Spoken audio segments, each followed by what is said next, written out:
I'm surprised my husband has ended our relationship over a joke. Have you ever been in a situation where a harmless joke within your friend group got out of hand? Well, that's what happened to me, and now my husband doesn't want to see me anymore. It all started with a silly prank that we thought would bring some laughter and fun, but as the joke, it got out of hand and crossed a line that we never intended to cross. Some things are better left as they are, because you never know how they'll turn out. It's so sad that I chose to do a childish and careless act just to make my husband jealous. You know the phrase, let bygones be bygones. I should have used it. My husband, who wasn't part of the prank, felt deeply hurt and braced Moliere. Despite my apologies and attempts to make things right, my husband was betrayed by my involvement and refuses to even talk to me. It's a painful reminder of how a thoughtless action can have serious consequences on our relationships. I never imagined that a simple joke could lead to such a rift between us. Now I'm left grappling with the aftermath and trying to repair the damage that has been done. I had never thought that one day I would find myself being one of my alpha husband's brutal revenge. When you're too carefree, you end up doing things that could ruin your life in the other party's eyes. I didn't know what I was doing. I thought I was just having fun, but I guess the fun had me instead. A small mistake took me back to the hellhole I thought I'd left behind. I left and I regret it. I thought my husband wouldn't find out that we were playing a game. I thought we were just having fun with a couple of friends at a party. But I was wrong. What I thought was a game was actually cheating. The worst part was that I had to realize it the hard way. I was fooled by my friends and did things that I had thought they were harmless and fun, but ended up ruining my life. I know someone who went through something similar. How did you recover from this situation? My husband is very sensitive and doesn't like stupid jokes, but I went ahead with it anyway. I really thought we were all. I just wanted to have some fun, but he took the joke the wrong way and reacted badly. I really regret starting the prank because now I'm in a tricky situation and it's affected my relationship with John. I still don't know how to make him understand that I didn't mean to hurt his feelings and I'm trying to fix things between us. I first met John Johnson, male 33, at the Cheesecake Factory in Dubai. I'd gone there because I was craving cheesecake. The Cheesecake Factory is my favorite place, but that day I was really disappointed with my cheesecake. I asked to speak to the manager because the cake tasted bobbered. It was clear that the cheesecake had been made 5 days ago. As I was busy arguing with the employee, John came and offered to help me. I told John my complaint and he was very understanding. He told the employees to fix the issue. I don't know if I would say that it was my lucky day at that time, but everything was just going smoothly. They even gave me a free cheesecake John asked for. He offered to make it up to me for the inconvenience caused and I told him I didn't have his number. The guy assisted, so I gave him my number. 3 days later, he gave me a call and asked for us to meet at a restaurant in Barra Heights. I wasn't sure if I should agree or reject the request, but I ended up agreeing anyway. So we met and we actually got on really well. We hit it off straight away and chatted like old friends. He then told me he was actually the owner of the Cheesecake Factory. I really liked the way he was so down to earth and made my issue a priority when I had a problem with one of the cheesecakes. We started getting along and communicating more via social media, especially on WhatsApp. He was a great advisor. He was smart, charming, and all that. I really liked the guy. Was it too early for me to be falling for him? I didn't know how to confess my feelings for him. I decided to just go with the flow of our friendship, even though it wasn't easy. I would chat with this person and sometimes go out with him, even though I had strong feelings for the man. Our friendship grew stronger each day, even though I had a huge crush on him. At least we were friends and we were spending more time together. I wasn't used to Dubai, so he would take me to different places to visit. There were ice cream shops there that weekend when he came to my aunt's house and asked me to go with him somewhere. I didn't ask much, so I went with him. We ended up going to Jarrah Beach Residence, which was about a 35-minute drive from Barra Heights. We'd been friends for about 6 months until I couldn't hold myself any longer, so I told JN that I had feelings for him. I was surprised that he seemed genuinely surprised by my confession. I have to admit that I was nervous when I told John that I loved him. We sat in silence for a few moments and I started to think that he might not accept my proposal, but then I realized that he was actually processing what I had said. I told him and he actually kissed me. I was so surprised I just froze for a moment. That's when our relationship started. I wasn't regretting ever confessing my love for John. He was a great partner to me. I couldn't ask for anyone better. We had our fair share of ups and downs, but we managed to get through everything. John was a great guy. Fearing and I weren't close, but we respected each other's beliefs and religions. We supported Ed and each other and we decided that we wanted to actually grow old together through thick and thin, even through darkness and light. I love John with every fiber of my being and I still do even now, which is surprising after the damage that he had caused in my life. After a year of getting to each other, he decided that he wanted to grow old with me. So he proposed in front of our families and friends. I was the luckiest woman alive. Everything was going great with John. He was there for me and we got married just 3 months after he proposed. He made me an honest woman, but our marriage didn't last long. We had our share of good and bad times, but we really loved each other. The following year he proposed again and I said yes. I saw the love of my life in him. Even though he was I wasn't insecure, but I loved him so much that I didn't see myself with anyone else. He was my rock, my joy, and my happiness.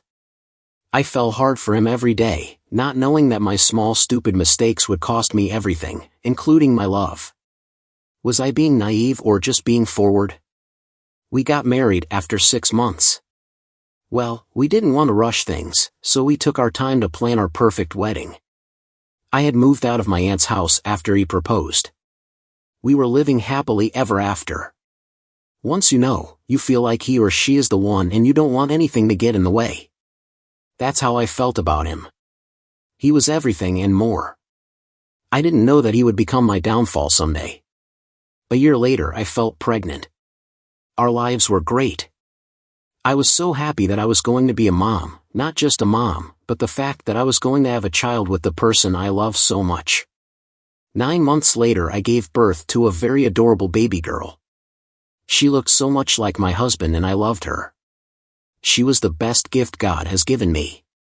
A year later I asked my aunt to come over to my marital home with her husband because I had planned a surprise retirement and welcome back party for him since he was no longer going to be working overseas. When he came back home I wanted to appreciate him while he was still alive. He had done so much for me. He was the best uncle and father I had ever had. Both Uncle John and my aunt deserved to get their roses while still alive. Over the course of that year John started acting really strangely. He wasn't spending as much time with me as he used to, but he'd take our daughter with him saying it was a daughter and daddy bonding session. That was a pretty weak excuse though, because even at home things weren't as fun as they used to be. It felt like we were forcing things even though our conversations weren't as happy and fun as they once were. I even thought he was cheating because one day I confronted him about his sudden behavior and he looked at me like I was crazy. I thought he was growing horns, or maybe I was crazy, so I decided to check his gadgets. Maybe he was using them, but I found nothing. I knew he was hiding something from me, but I couldn't think that whatever he was hiding was actually about me. One summer evening I was preparing for my uncle's retirement to welcome home party. I had told him I would be hosting a party for my uncle, so I needed him to be there to help me that day. He had promised me that he would be home early, but he didn't keep his promise. I mean, why was I surprised? He'd been absent for a few days. He'd go to work very early in the morning and come back late when our daughter would have even gone to sleep. When I asked him about it, he was caught up at work. I couldn't shake off this feeling that something was off. I kept wondering why John was so distant and absent lately. I found out that he wasn't cheating, but there was something that had made him too busy for his wife. Even our intimate moments were no longer the same. It was like he was doing it to satisfy himself more than the both of us. I wanted to find out his problem was, but I just didn't know where to start. I had thought I knew John, but his behavior showed me that I didn't know him at all. So as the guests were arriving from my uncle's party, my uncle and his wife, my uncle was a bit off. He was trying to act happy, but I could tell he wasn't. I asked him to speak with me privately. I thought he might be sick, but that wasn't it. He'd recently opened a coffee shop with money he'd made when he was on his last day overseas. About a month later, John came back from work and gave me an invitation to his friend's wedding. John asked me to be his plus one. I'd known their friends and their partners for a while, but we weren't close at that time because I was still new to John's life. I accepted the invitation and knew I had to find a stunning dress to match my husband. The big day came and I looked really fabulous in my dress. I was introduced to some groups I hadn't met before. I have to say they have a great vibe with lots of energy. John decided to celebrate his birthday by hosting a lunch for his friends. I didn't mind. It would give me a chance to get to know his other friends and their partners. John was being a sweetheart at the time and was going to fewer meetings with his business associates in a hotel. I would have liked to spend more time with John on his birthday, but I was looking forward to the lunch. The idea of having Brie was a good one. His birthday came, his friends came, and we had a great time. We stayed together until very late, but we were enjoying everyone's company. The girls came up with the idea of pranking our partners or playing the dare game where you have to share your deepest secret or tell us what's going on in your life and how intimate your moments are with your partner. I wasn't sure about those ideas, but they sounded fun, so I agreed to participate. I wasn't sure about those ideas, but they sounded fun, so I agreed to take part even though I had no idea it would actually put me in a tricky situation. 2 weeks later, a married couple who are John's friends invited us to their 10th anniversary. I was really happy for them. I had wished that I would also get to 10 years of marriage with John, but I didn't know that it would actually. We celebrated our 3rd wedding anniversary. We accepted the invitation and made sure to dress the part and match the theme. Frank is a 36-year-old man and Christina is a 34-year-old woman. The married couple were what we call a match made in heaven. They had a very pure and precious love. I just love how they loved each other and did everything together. It all began innocently enough, as these things often do. Our friend group had always been known for our playful banter and light-hearted pranks. We were known for our pranks, but I didn't realize that one joke would have such big impact. It was a typical Friday evening and we were at our usual spot, Frank's backyard, drinking beer and chatting as usual. Someone brought up superstitions and that's when it all kicked off. It was a moment of sheer, I blurted out a ridiculous idea. What if we staged a fake breakup between me and John just to mess with everyone? I thought it would be nothing more than a fleeting moment of amusement, but the idea caught fire among our group. We were all huddled together brainstorming ways to make the fake breakup seem authentic. We planned every detail. Christina reminded us of the games we'd planned to play when we were at my house during John's BR. She said the first dare came to her and she was dared to tell JN a serious joke about where he was lacking. I knew that was a tough one, but I had to play it. In my mind I told myself it was just a game and nothing would come of it, so I should play along. I told him I was no longer enjoying our intimate moments because he was always tired and sometimes busy, so I was thinking of seeking intimacy outside our marriage. The following week we put our plan into action. I pretended to be upset, posting cryptic messages on social media.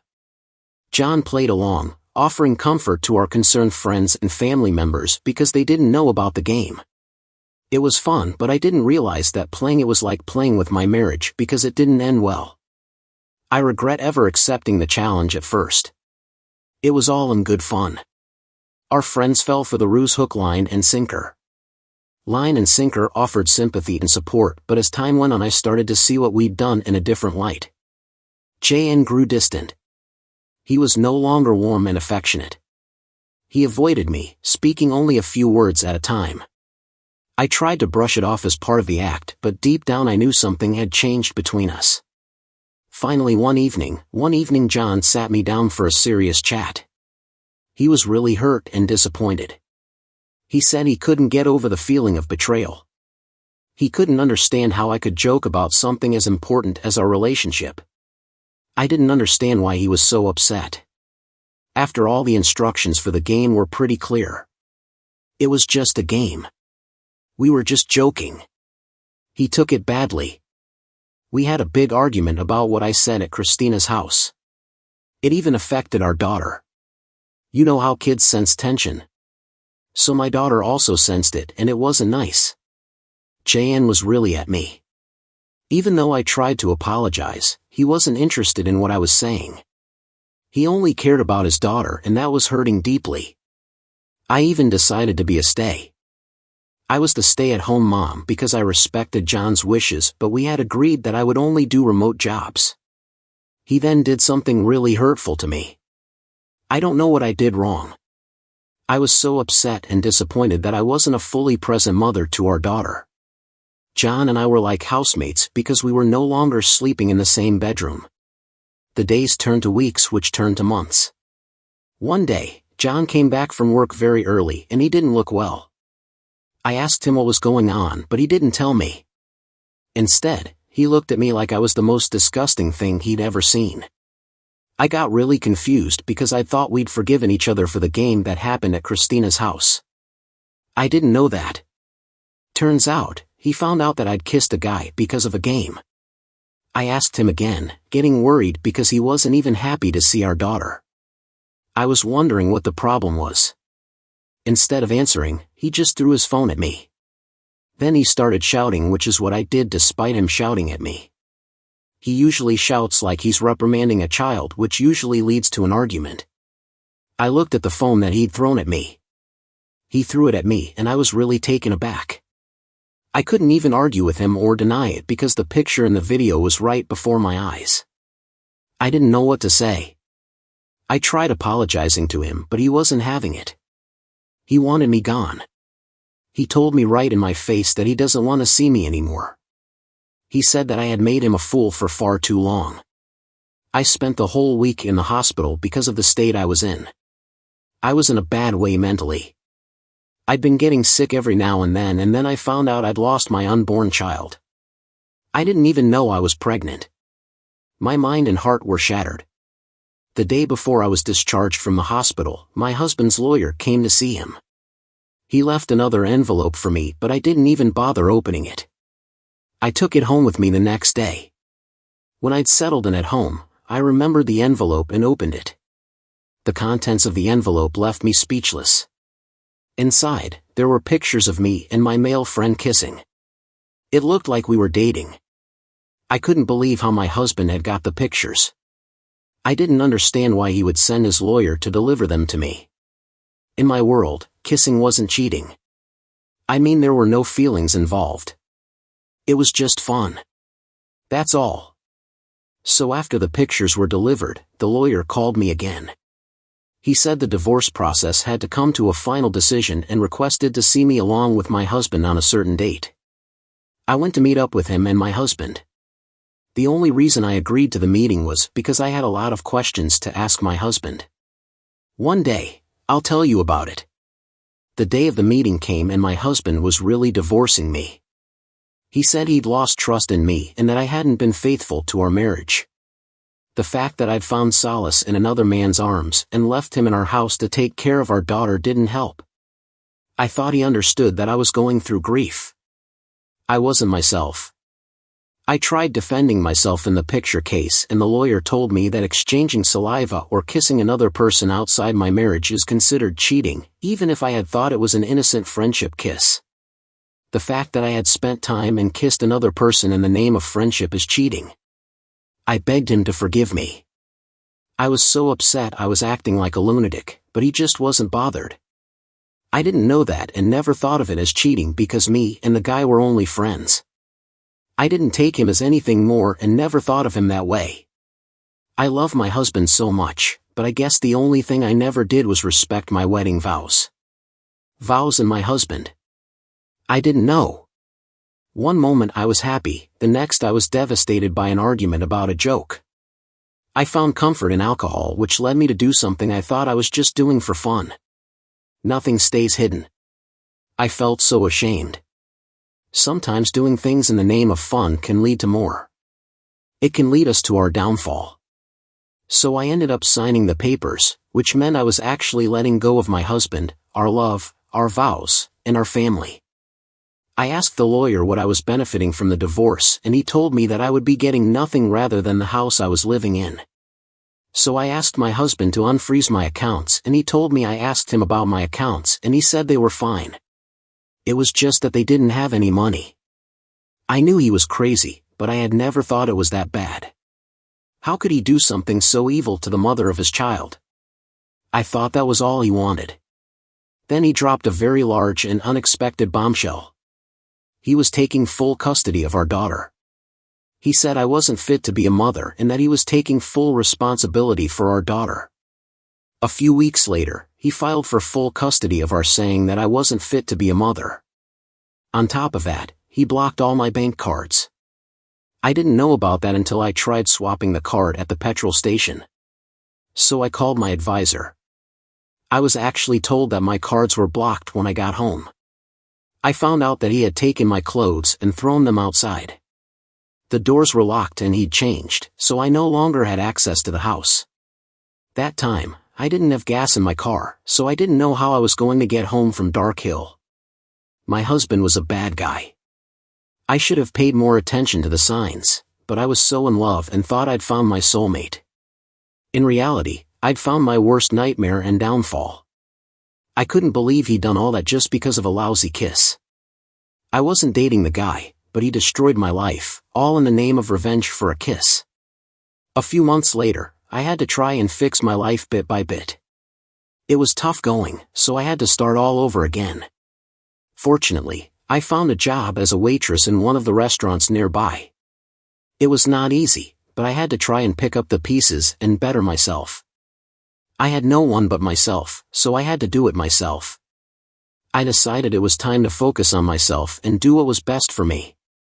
Fortunately, John's parents had allowed me to see my daughter and spend time with her. I prayed every day for karma to visit John. One day it did. All of his operations came out, and he was arrested.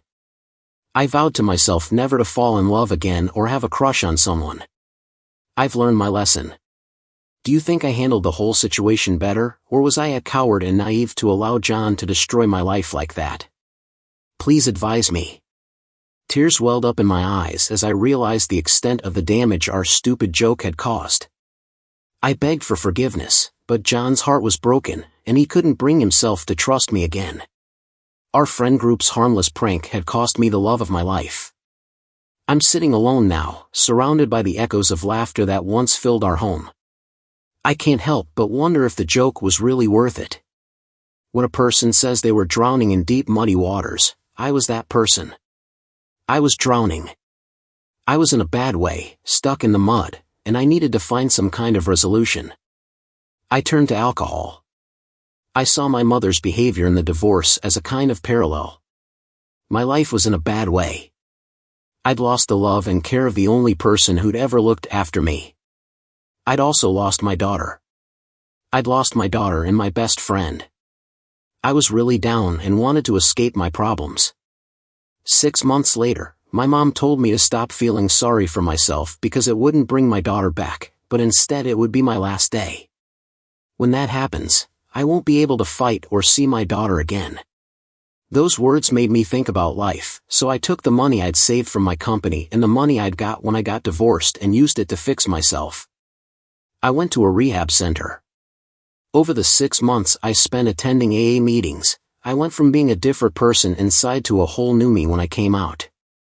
I discovered what my worth was and what I wanted. I started by asking for at least joint custody of my daughter, which I got thanks to God. I went through a very tough depression phase for almost a year, and I thought I was going to lose my life in the process. Everything was too much for me to handle. But there was one thing I was proud of, saving myself from the greedy and selfish Buster. I was glad that my mother came through for me when John threw out my clothes. My mother found me a therapist that she did house calls, which I was grateful for because I didn't want to face the world. I was scared that John would see me or damage my car tires. This time it showed that he was obsessed with destroying my life. I couldn't leave my daughter alone. The therapy sessions went on for months because sometimes I didn't want to open up at first, but I eventually got help and decided to stand up for myself. John was sentenced to 25 years in prison for scamming a businessman in Chicago, and other charges came up when the police continued with the investigation. I was so relieved that he was finally away from me and my family, and I had vowed to. I know I've been through a lot, but I've learned not to take things for granted. I promised myself I'd listen to my mother's advice, and after got sentenced, I finally felt free.